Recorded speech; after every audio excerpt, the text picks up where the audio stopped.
மதிப்பிற்கும் மரியாதைக்குரியும் ஐயா திரு ப்ளூ சட்டை மாறன் அவர்களுக்கு என்ன நான் சொல்றேன்னா, ஐயா உங்ககிட்ட நாங்க ஒன்னே ஒண்ணுதான் கேட்டுக்கிறோம் எங்க டீம் சார்பா. அதாவது நாங்க யாருமே சினிமா அறிவு அனுபவ அறிவு எதுவுமே இல்லை. ஒரு படைப்பாற்றல நாங்க பார்த்து ரசிக்கிற ஆளுதான். இருந்தாலும் நீங்க சொல்ற ரிவ்யூ எப்படி எங்களுக்கு எல்லாம் தோணுதுன்னா, எங்களை மாதிரி பசங்கள்லாம் பாத்தீங்கன்னா நீங்க டக்குன்னு உங்களோட ரிவ்யூ தான் இதா பாக்குறாங்க. நீங்க எப்ப காலையில 6 மணிக்கு ரிவ்யூ போடுவீங்க உங்களோட வீடியோக்காக காத்துட்டு இருக்காங்க.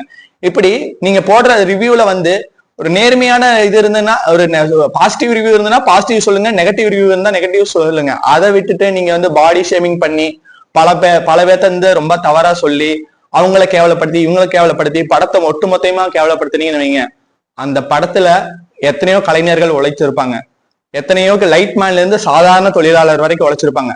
படம் ஒரு 3 நாள் இல்ல 4 நாள் இல்ல 1 வாரம் கழிச்சு இந்த மாதிரி ஒரு படம் நல்லா இல்லையா அந்த மாதிரி சொல்லுங்க. ஆனா அதை விட்டுட்டு படம் அன்னைக்கே இந்த மாதிரி சொல்லி நம்ம பொழப்புக்காக அடுத்தவங்க பொழப்புலையும் மண்ணள்ளி போடக்கூடாதுங்க. ஏன்னா இந்த மாதிரி நமக்கு தேவை நம்மளும் நல்லா இருக்கணும், நம்ம கூட இருக்கிறவங்களும் நல்லா இருக்கணும். நம்ம ஒரு சினிமா பார்த்து விமர்சனம் பண்ணி நம்ம அதுலதான் சம்பாதிக்கிறோம். ஆனா அதை விட்டுட்டு நம்ம சினிமா பாக்குற சினிமா எல்லாமே நல்லா இல்ல நல்லா இல்ல நல்லா இல்ல, நீங்க ஒரு மலையாள படத்துக்கு கொடுக்குற ஆதரவு தெலுங்கு படத்துக்கு கொடுக்குற ஆதரவு எல்லாம் அவ்வளவு ஆதரவு கொடுக்குறீங்க. நல்லா இருக்குது. உங்களை நான் குறை சொல்ற அளவுக்கு நான் ஒன்றும் பெரிய ஆள் இல்ல, அந்த அளவுக்கு பெரிய தைரியமும் இல்ல, ஒரு அறிவும் கிடையாது. இருந்தாலும் நான் என்ன சொல்றேன்னா, இந்த மாதிரி படங்கள்லாம் மற்ற மொழி படங்களுக்கு கொடுக்குற முன்னுரிமை தமிழ் படங்கள் யார் பெரிய இயக்குனர் எடுத்தாலும் சரி, பெரிய ஹீரோ நடிச்சாலும் சரி, ஏன் நீங்க மொத்தமே போட்டு கலாய்க்கிறீங்க? ஏன் கமர்ஷியல் சினிமா இருக்கக்கூடாதா? சினிமாங்கிறது என்ன சார்? போய் நம்ம மனசுக்குள்ள இருக்கிற கவலைகள் எல்லாம் மறந்து போய் ஒரு 3 மணி நேரம் ஒரு 100 ரூபா கொடுத்து பாக்குறோம், 100 ரூபா விடுங்க 200 ரூபா கொடுத்து பாக்குறோம், நம்ம சந்தோஷத்துக்காக தான் பாக்குறோம். அது அவங்களுக்கு தகுந்த மாதிரி எடுத்துதான் ஒரு சிலவங்களுக்கு படம் பிடிச்சிருக்கும், ஒரு சிலவங்களுக்கு படம் பிடிக்காம இருக்கும். இப்படி இருக்கிற பட்சத்துல நம்ம ரிவ்யூக்காகவும் நம்மளோட வயிற்று பிழைப்புக்காகவும் மற்றவர்களையெல்லாம் தவறா சொல்லி அவங்களோட பாடி ஷேமிங் பண்ணி அதை சொல்லி இதை சொல்லி படத்துக்கு சம்பந்தம் இல்லாத, ஏன் இந்த படத்தை கூட அப்படித்தான் சொல்லியிருந்தீங்க, காட்டு முக்கப்படம் எடுத்தா பரவாயில்ல, காடா போய் முக்கப்படம் எடுத்து வச்சிருக்காங்க. அந்த மாதிரி வார்த்தைகள்லாம் உண்மையாலும் வேதனைக்குரியதா இருக்குது. ஏன்னா அந்த படத்துக்காக எத்தனையோ கோடி போட்டு எடுத்திருப்பாங்க.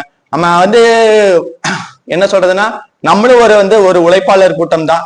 ஒரு 200-100 ரூபாய்க்கு சம்பாதிக்கிற கூட்டம் தான். இப்ப 200 ரூபாய் டிக்கெட் கொடுத்து போய் பாக்கணும்னா நம்மளும் கஷ்டப்பட்டு அந்த காசு தான் கொண்டு கொடுக்குறோம். இருந்தாலும் நம்மளோட மகிழ்ச்சி கேளிக்கைக்காக தான் போய் படத்தை பாக்குறமே ஒழிய அவங்களோட மகிழ்ச்சி கேளிக்கைக்காக நம்ம தேவையில்லாட்டி படத்தை விட்டுலாம் சார். ஆனா ஆரம்பமே நீங்க எடுத்த நாளே படம் வந்த நாளே இவ்வளவு தவறா ரிவ்யூ போட்டு கேவலப்படுத்தினீங்கன்னு வைங்க, தமிழ் சினிமாவே மொத்தமா மூடி முழுகிடும் சார். இதுக்கு மேல தமிழ் சினிமா கண்டிப்பா வளராது. நீங்க எல்லாம் பார்த்து ஒரு நல்ல மெசேஜா ஒரு பாசிட்டிவ் ரிவ்யூனா பாசிட்டிவ் ரிவ்யூ, நெகட்டிவ் ரிவ்யூனா நெகட்டிவ் ரிவ்யூ கலந்து சொல்லுங்க. மத்த எத்தனையோ ரிவ்யூவர்ஸ் அந்த மாதிரி சொல்றாங்க. முழுசா ஒரு படத்தை நெகட்டிவ்னா நெகட்டிவ்னு சொல்லிடாதீங்க சார். தமிழ் சினிமா இனிமேலாவது கொஞ்சமாவது வளரட்டும். கங்குவா படத்துக்கு மட்டும் இவ்வளவு ஒரு வன்மமான செயல்கள் அனைவரும் மத்தியிலேயும் இல்லைங்க. நான் என்ன கேட்கிறேன்னா, ஒரு மலையாள சினிமாவும் சரி, தெலுங்கு சினிமாவும் சரி, இந்த மாதிரி எல்லாம் ஒரு படம் எடுத்தாங்கன்னா ஆமா ஓவோ அற்புதம்னு கொண்டாடுறாங்க. இந்த மாதிரி படம் எடுக்கிறப்போ நம்ம பாகுபலியே எடுத்துக்கீங்க. பாகுபலி பாடுறதுல ஒரு இன்டென்ஸான ஸ்கிரீன் பிளேவா போகுது. நார்மலா அந்த செகண்ட் பார்த்து தேவையான முன்னோட்டம் பார்த்தா இந்த படம் பாகுபலி பார்த்து போயிருக்கோம். அப்படின்னா பேசிக் ஸ்கிரீன் பிளே தான் இருக்குது. அப்படி இருக்கிற பட்சத்துல இந்த மாதிரி செகண்ட் பார்ட் அதுக்கு முன்னாடி நம்ம ஃபர்ஸ்ட் பார்ட்டை வச்சு இந்த படத்தோட நினைப்புகளை எல்லாம் ஏன் கழிச்சு படத்தை ரொம்ப தவறா ஒரு நெகட்டிவிட்டி ஸ்ப்ரெட் பண்றீங்க.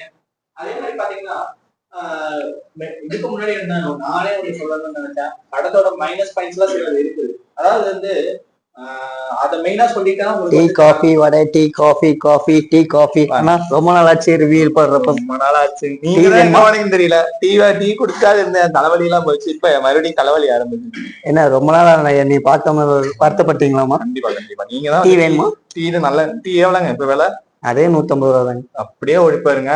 வேணா எச்சு பண்ணிட்டு இருக்கீங்கன்னா அவ்வளவு ஜிஎஸ்டி எல்லாம் போட்டு. அப்புறம் சேனல் எப்படி போயிட்டு இருக்குது? வருமானம் எல்லாம் வருதா? வருமானம் எல்லாம் வருதுங்க. வருதா? எங்க வருதுங்க? வருதுங்கிறீங்க வரலைங்கிறீங்க. என்ன வருதுங்க எங்க வருதுங்கன்னு கேட்டேன். Okay okay. நீங்க புரிஞ்சுக்கல. அதுக்குள்ள என்ன என்ன என்ன படம் வேணுமா? இல்லைங்க, கங்குவா ரிவ்யூ போட்டிருந்தேன். அதுக்கு சிலர் வன்மத்தை கக்கிட்டாங்க. கங்குவா தூக்க போட்டு தொங்குவான்லாம் போட்டிருந்தாங்க. வேணாங்க.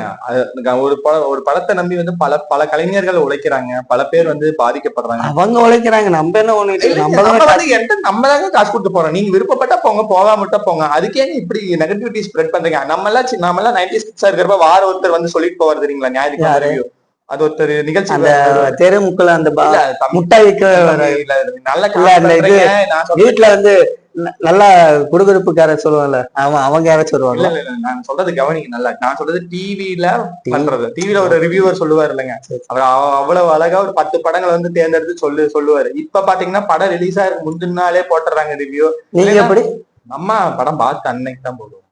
படம் முன்னாடி எல்லாம் போற அளவுக்கு தான் ட்ரைலர் வர்றப்போல போட்ட மாதிரி அது இருந்தது. Trailer review. Okay that is my point of view. Okay, சரி, ஏதோ சொல்றீங்க, சரி விடுங்க. வரேங்க. நல்லபடியா போறேன். சரி, வர பாய். டீ காஃபி வடைக்கு டீ காஃபி. நாளா நிம்மதியா சொல்லிட்டு இருந்தேன், மறுபடியும் டீ கப்ப தூக்கிட்டு வந்துட்டு எல்லாத்தையும் மொக்க விட ஆரம்பிச்சிட்டேன். இருந்த வர்ற கதை எதை சொல்லலாம்னு வரேன்னா அதையும் சொல்ல முடியாம போகுது. செத்த பையன் வந்துட்டான். சரிங்க, நம்ம அடுத்து பாத்தீங்கன்னா நம்ம கதையோட நெகட்டிவ் பாயிண்ட்டுக்கு போவோம். திரைக்கதையில பாத்தீங்கன்னா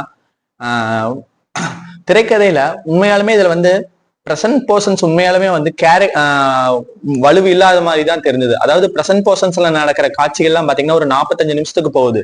அந்த 45 நிமிஷம் நடக்கிற காட்சிகள் தான் மக்களுக்கு பாக்குறவங்களுக்கெல்லாம் சளிப்பூட்டுற விதமாகவும், ஏன் இந்த காட்சிகள்லாம் வருது, எதுக்காக வருது, ஒரு கனெக்டிவிட்டி இருக்குதா அப்படின்னு யோசிக்க வைக்கிற அளவுக்கு ஒரு படத்தோட ஆரம்ப கட்டத்திலேயே சொல்ல வேண்டிய காட்சிகளை இவங்க வந்து படத்தோட எண்ட்ல போய் சொல்லியிருக்காங்க. எப்படின்னா அங்கதான் வந்து இவங்க 2 பேத்துக்கு சம்மந்தம் இருக்குங்க மாதிரி சொல்லுவாங்க, அந்த சின்ன பையனுக்கும் சூர்யாவுக்கும். அப்படி இருக்கிறப்ப பாக்குற மக்களுக்கு எதுக்கு இது வருது, அதுக்கு ஏன் இது வருது, அந்த மாதிரி யோசிக்க தோண வைக்குது. அதுவும் இல்லாம கதாபாத்திர தேர்வுலையும் ஃபர்ஸ்ட் ஹாஃப்ல எல்லாம் பாத்துருந்தீங்கன்னு வைங்க, ஹீரோயினே தேவைப்படாத மாதிரி தான் தெரிஞ்சது. அந்த காமெடி கிரிஞ்சுங்கிற பேர்ல 2 பேர் பண்ணாங்க, அதுவும் வந்து கொஞ்சம் கிரிஞ்சா தான் இருந்தது. அது பெரிய காமெடி அந்த இடத்துலயுமே படத்துல கை கொடுக்கல. அப்புறம் இன்னொன்னு என்ன சொல்ல போனா 1070 நடக்கிற காலகட்டத்துல அதாவது பாஸ்ட் போர்ஷன்ல பாத்தீங்கன்னு வைங்க, பல கதாபாத்திரங்கள் வந்துட்டு போகுது. போஸ் வெங்கட் கேரக்டர்லாம் பார்த்தா நம்மளுக்கு அவருதான் போஸ் வெங்கட்டா அந்த மாதிரிங்கிற நம்மள தோண வைக்க, ஏன்னா டக்குன்னு நம்மளுக்கு வந்து புரிஞ்சுக்க முடியாது அவருதான் போஸ் வெங்கட்டான்னு. அப்புறம் பாத்தீங்கன்னா உங்களுக்கு இவரு நட்டி நடராஜ் அவரோட கேரக்டர் அதே மாதிரிதான், அவருதான் நட்டி நடராஜ். அந்த மாதிரி வந்து அவரை மேக்கப் ஆர்டிஸ்ட் ஃபுல்லா மாத்திருப்பாங்க, அவர் அழகா டெலிவரி பண்ணிருப்பாங்க. ஆனா அது வந்து ஆடியன்ஸுக்கு நல்லாவே கன்வே ஆகல. பாக்குற நம்மளுக்கே வந்து இவங்கதான் அந்த கேரக்டரா, இவங்கதான் அந்த கேரக்டரான்னு கொஞ்சம் நேரம் யோசிச்சுதான் புரிய வைக்கிற மாதிரி இருந்தது. அதே மாதிரி பாத்தீங்கன்னா உங்களுக்கு படத்துல எல்லாருமே சொல்றாங்க மேக்சிமம் வந்து எல்லாம் கத்துறாங்கன்னு தட்டுறாங்கன்னு. இல்லைங்க, இதுல பார்த்தா எனக்கு என்னோட பாயிண்ட் ஆஃப் வியூல என்ன தோணுச்சுன்னா, இப்ப வந்து நம்ம அந்த 1070 அந்த பீரியட்ல எல்லாம் பாத்தீங்கன்னா மேக்சிமம் வந்து எல்லாமே வந்து தட்டுறது, ட்ரம்ஸ் ஊதுறது அந்த மாதிரி வச்சுதான் யூஸ் பண்ணிருப்பாங்க. அப்படி பண்றப்போ அந்த இறைச்சல் இருக்கத்தான் செய்யும். அதாவது வந்து அந்த காலத்து மக்கள்லாம் வந்து ஒரு விழாவை கொண்டாடுறதுனால நம்ம பழங்குடி மக்கள்லாம் ஊஹான்னு அந்த மாதிரி எல்லாம் பயன்படுத்துறப்போ அந்த மாதிரிதான் பயன்படுத்தி ஆகணும். அதை தவிர்த்துட்டு இப்ப இருக்கிற கீபோர்டு கிட்டார் எல்லாம் வச்சு எல்லாம் மியூசிக் பண்ண முடியாது. அப்புறம் ஏன் இதை வந்து தப்பா இது பண்றாங்களோன்னு தெரியல. இருந்தாலும் நம்ம அதை கணக்குல எடுத்துக்க வேணாம். அதுக்காகவே வந்தா படத்துல வந்து 2 டெசிபல் அளவுக்கு நீ தியேட்டர்ல இருந்து குறைச்சிருக்காங்க. கொஞ்சம் இறைச்சல் கம்மியாவே பார்க்கலாம். ஏன்னா சூர்யா சார் நல்லா சிங்கத்திலேயே வந்து பயங்கரமா கத்துவாரு. இதுல எல்லாம் சொல்லவே தேவையில்லை, காட்டுக்கத்து. இருந்தாலும் படத்துக்கு தேவையான அளவுக்கு அந்த காலத்து மியூசிக் எல்லாம் கொடுக்கணும்னா கண்டிப்பா வந்து ட்ரம்ஸ் தட்டித்தான் ஆகணும். ஏன்னா வந்து கீபோர்ட்ல இப்ப இருக்க போட முடியாது, கீபோர்ட்ல அனிருத் சார் போற மாதிரி எல்லாம் இப்ப எல்லாம் மியூசிக் போட முடியாது இந்த படத்துக்கு. அப்புறம் பாத்தீங்கன்னா இதுல இன்னொன்னு, படத்துல யார் வில்லன், எதுக்கு என்ன காரணத்துக்காக வராங்கிறத வந்து தெளிவாவே விளக்கல. அதாவது படத்துல ஆரம்ப கட்டத்துல ரோமானிய பேரரசர் வந்து இந்த படத்தை வந்து இந்த 5 பிடிக்கலான்னு வருவாரு. ஒரு கட்டத்துல இருந்து அந்த ரோமானிய பேரரசர் தான் மறைஞ்சு போயிடுவாங்க. அந்த 5 இருக்கிற 2 பேத்துக்குள்ள போட்டி வந்தாரு. யாரு? சூர்யா சாருக்கும் இன்னொரு தீவ ஆள்ற மன்னனான பாபி தியோல், அதாவது உதிரன், அந்த கேரக்டருக்கு போட்டி வந்துரு. அப்படி வில்லனோட கதாபாத்திரம் வந்து கரெக்டா மேட்ச் பண்ணாதான் படத்தோட வெற்றியை வந்து நம்ம சொல்ல முடியும். ஆனாலும் இதுல வந்து கொண்டு போயிருந்தாங்க, ரோமானிய பேரரசு படையெடுத்து வராங்கன்னு கொண்டு போயிருந்தாங்க. பாக்குறதுக்கு ஒரு விஷுவலா பாக்குறப்ப நல்ல ட்ரீட்டா இருந்தது. பட் அந்த இடத்துலதான் எல்லாருமே வந்து விழுந்த தரணும். எந்த இடத்துல வில்லன் கேரக்டர் நின்னு பேசுதோ அந்த இடத்துலதான் இந்த படத்தோட மிகப்பெரும் வெற்றி வரும். ஆனா அது இதுல தவற விட்டனால அது அந்த பாபி தியோலுக்கு கொடுத்த இதுல வந்து ஒரு கேமியோ ரோல் வரும்னு சொன்னாங்க. அந்த கேமியோ ரோலுக்கு கொடுத்த இம்பார்ட்டன்டா பாபி தியோல் சாருக்கு கொடுத்திருந்தாங்கன்னு வைங்க, எது அந்த இன்னொரு குறுநில மன்னன் இருக்காரு பாத்தீங்களா, அவருக்கு கொடுத்திருந்தாங்கன்னா கண்டிப்பா இந்த படம் வந்து வெற்றி அடைஞ்சிருக்கும்.